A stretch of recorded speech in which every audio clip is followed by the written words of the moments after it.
Madhabahuni, eneo la kupokea hekima na mwongozo wa kila siku. Madhabahuni, eneo la kupokea hekima na mwongozo wa kila siku. Sikiliza vizuri hili. Wewe uliyeko hapo unahitaji hekima na busara, na vyote hivi lazima vitoke kwa Mungu. Unapokuja kwenye hoja ya hekima na busara, kuna hekima na busara kwa mujibu wa ulimwengu, lakini kuna hekima na busara kwa mujibu wa Mungu.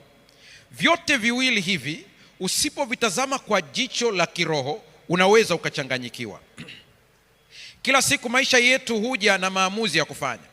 Yanaweza kuwa ya kifamilia, ya kifedha, kiroho au hata kijamii. Maamuzi ambayo tunayafanya mara nyingi yanaamua hatima yetu hapo baadaye. Kitu gani kinakwenda kutokea? Utakubali ya kwamba ukifanya maamuzi mabaya umetengeneza hatima mbaya. Hivi tunapoongea habari ya hekima na busara, tunamaanisha nini hasa? Sikia hii.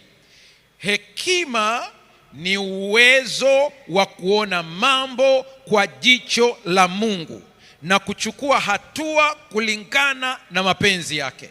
Nairudia tena hii. Hekima ni uwezo wa kuona mambo kwa jicho la nani? La Mungu, na kuchukua hatua kulingana na mapenzi yake. Kumbe kuna wakati unaona mambo kwa jicho lako. Kumbe kuna wakati unaona mambo kwa jicho la jamii, lakini sio jicho la Mungu. Hekima ni kuyaona mambo kwa jicho la Mungu. Mnakumbuka kuna wakati katika kanisa la Sabato tulikuwa na mwongozo wa kujifunza Biblia au lesoni ambayo ilikuwa na mada moja ambayo inaongelea kuwaona watu kama Yesu anavyowaona. Kwa hiyo unapomuona mtu fulani, ukimtazama kwa jicho lako, piga picha umemwona teja yuko hoi na madawa ya kulevya, ni jicho gani utatumia kumuona? Ukitumia jicho la dunia, kibaka, mwizi, kuwa makini, atakuibia simu yako. Ukimwona kwa jicho la Mungu, utamwona hivi: mtu mzuri aliyeteswa na shetani, anayehitaji msaada, anayehitaji nguvu ya Mungu, ambaye Mungu akimbadilisha, badala ya kuwa kibaka anakuwa mhubiri wa Injili. Jicho lipi ambalo unaona? Hivyo basi tunaposema kuhusu hekima, ni uwezo wa kuona mambo kwa jicho la Mungu na kuchukua hatua kulingana na mapenzi yake. Ni kujua nini cha kufanya, wakati gani, na kwa njia ipi, kwa mtazamo wa kimungu. Lakini kwa kifupi, hekima hutoka kwa Mungu. Haya yote ambayo nayazungumzia ni hekima inayotoka kwa Mungu. Je, mchungaji, kama hii ndiyo hekima, busara ni nini? Busara ni matumizi ya hekima kwa tahadhari na uangalifu.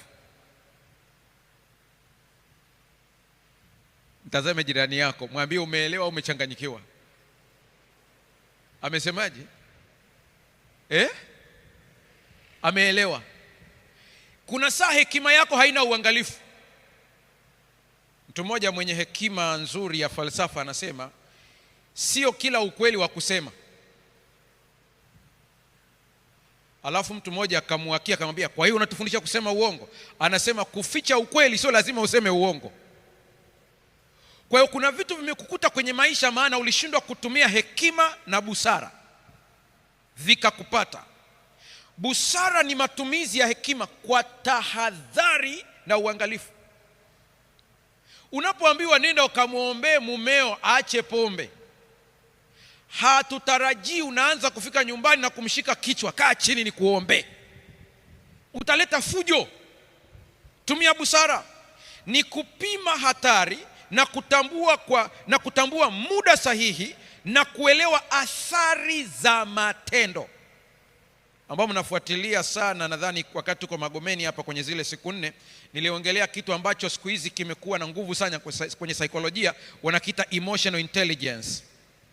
Wanasema hata kama una IQ kubwa, una akili kweli kweli, lakini ukishindwa kudhibiti mhemko, akili zako zinakuwa zero. Yaani ubongo uko vizuri, unajua hisabati vizuri, lakini hujui kuishi na watu, hisabati yako ni bure. We ni injinia mzuri, lakini hujui kuongea na watu. emotional intelligence. Kwa hiyo kwa lugha nyingine, kuwa na hekima ili iende vizuri ichanganywe na busara. Yakobo 1:5, lakini mtu wa kwenu akipungukiwa na hekima, na aombe dua kwa Mungu awapaye wote kwa ukarimu, wala hakemei, naye atapewa. Pointi hii ni muhimu, ichukue. Madhabahuni ni mahali ambapo Mungu hujifunua na kutoa hekima kwa maisha ya kila siku. Ni mahali pa kukutana na Mungu ili Mungu akuhekimishe. Biblia ina kila kitu. Wakati hekalu linajengwa, wanatengeneza madhabahu pale, wanatengeneza kinara cha taa, wanatengeneza vile vitu kwa ajili ya makuhani. Mungu alitoa maelekezo, anasema kuna watu ambao nimewapa hekima ya ufundi. Kumbe hata wewe unayenisikiliza na kunitazama, ambao kazi yako wewe ni kushona nguo, inatakiwa umuombe Mungu hekima na busara ya ushonaji wa nguo, atakupatia. Yaani utashona nguo kiasi kwamba mtu anatazama anasema wow, hii nguo imeshonwa. Na ukiona ya kwamba watu wanakusifia kwamba umeshona nguo vizuri, usichukue utukufu, waambie hekima hii imetoka kwa Mungu. Haleluya. Mfanya biashara hivyo hivyo, kila eneo. Leo tutaombea jambo moja tu. Leo tunaombea jambo moja tu. Mungu atupe hekima na busara kulingana na kazi alizotupa. Huwezi kuomba hekima na busara ya daktari wakati we ni kapenta. Kwa unamwambia Mungu akupe hekima na busara kulingana na kazi yako. Tumetukuza elimu zetu, tukasahau hekima ya kimungu. Katika Biblia, madhabahu ni mahali ambapo mtu huleta dhabihu, ambapo mtu analeta matoleo, lakini ni zaidi ya hapo. Ni mahali pa muungano au muunganiko na Mungu. Siwezi kumaliza wiki 3 nikiongelea madhabahu bila kumtaja mfalme kipenzi cha Mungu. Anaitwa nani jamani? Hebu ongea kwa sauti. Anaitwa nani? Daudi. Mmepata vizuri. Ndiye ndume pekee ambayo mbinguni imepewa mji, street. We huna. Yaani unavyosikia Sam Nujoma Road, Bibi Titi, kule kuna Sayuni, mji wa Daudi. Huyu jamaa siri yake ilikuwa ni nini? Wale mnaofuatilia niliwaambieni, namba 1, Daudi si kwamba alikuwa mkamilifu, ila akitenda dhambi akionywa, anatoba kutoka wapi? Toba yake inatoka moyoni, sio usanii. Anamaanisha. Akimwambia Mungu nisamehe, anamaanisha. Akiumia moyo, anamaanisha. Kuna watu wanatubu dhambi kwa sababu wanaogopa moto. Yaani tangazo likitoka, Mungu akasema kuanzia leo moto wa jehanamu umefutwa, ndio utajua yule ulikuwa naye ni mpagani 305%. Taelewa uhalisia wake. Lakini sikia habari hii. Daudi wakati alipoporwa familia yake na mji wake ukachomwa moto na watu wake walitaka kumpiga mawe wakamgeuka, alitumia hekima gani? Samueli wa kwanza 30 fungu la 6 mpaka la 8.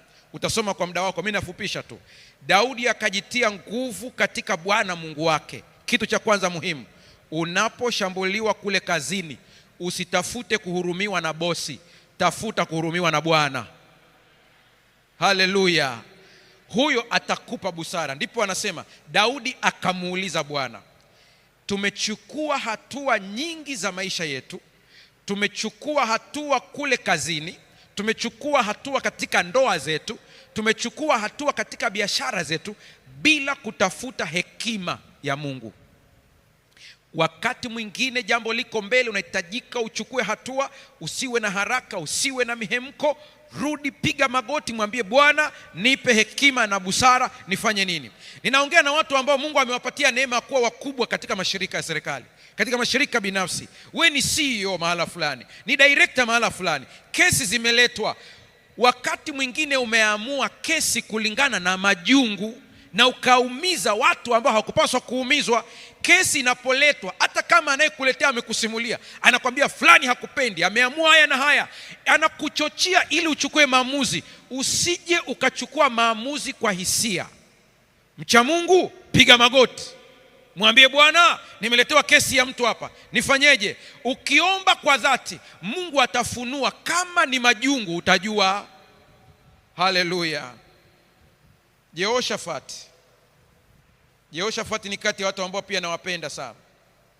Alipokabiliwa na mashambulizi kutoka mataifa matatu yenye nguvu, hakuanza kupanga mikakati ya kijeshi. Alitangaza kufunga kwa taifa zima, akaita taifa zima kuja madhabahuni. Na wakati yupo kwenye maombi, ndipo nabii akajitokeza akamwambia Yehoshafati na watu wote mlioko hapo, vita sio ya kwenu, vita ni ya Bwana. Haleluya. Unapoamua kudai ahadi za Mungu katika jambo hili la hekima na busara ya kiutendaji, tumia Isaya 30 fungu la 21. Anasema hivi, nasoma Kiswahili cha kisasa: mkienda kulia au kushoto, mtasikia sauti nyuma yenu ikisema, njia ni hii, ifuateni. Haleluya, haleluya. Nataka nikuambie, kama umedhamiria kutafuta busara ya Bwana, Bwana atakwambia njia ni hii, ifuate. Hata kuambia, si lazima uisikie sauti ikiongea akilini mwako, sio lazima usikie akikunong'oneza. Mungu anavyosema na mimi sivyo anavyosema na wewe. Kila mmoja anasema naye kwa staili yake, na Mungu atakufikishia ujumbe kwa staili utakayoielewa. Acha Mungu aseme na wewe kwa njia anayoitaka. Kazi yako ni moja tu, mwambie nipe busara na hekima katika hili. Wakati tunapoleta maombi yetu sasa hivi, nahitaji nikuambie maneno haya, unaweza ukaleta wakati ninapoongea. Madhabahuni ni chuo cha hekima. Madhabahuni ni chumba cha maelekezo. Madhabahuni ni kituo cha faraja na amani. Madhabahuni ni kioo kinachoonyesha njia sahihi. Madhabahuni ni mahali ninapofunuliwa udhaifu wangu ili nitubu na kupewa nguvu mpya. Wakati mwingine changamoto zetu ni matokeo ya makosa yetu. Kabla ya kumwambia Mungu nisaidie, kumbe kuna saa inatakiwa toba kwanza. Nenda madhabahuni.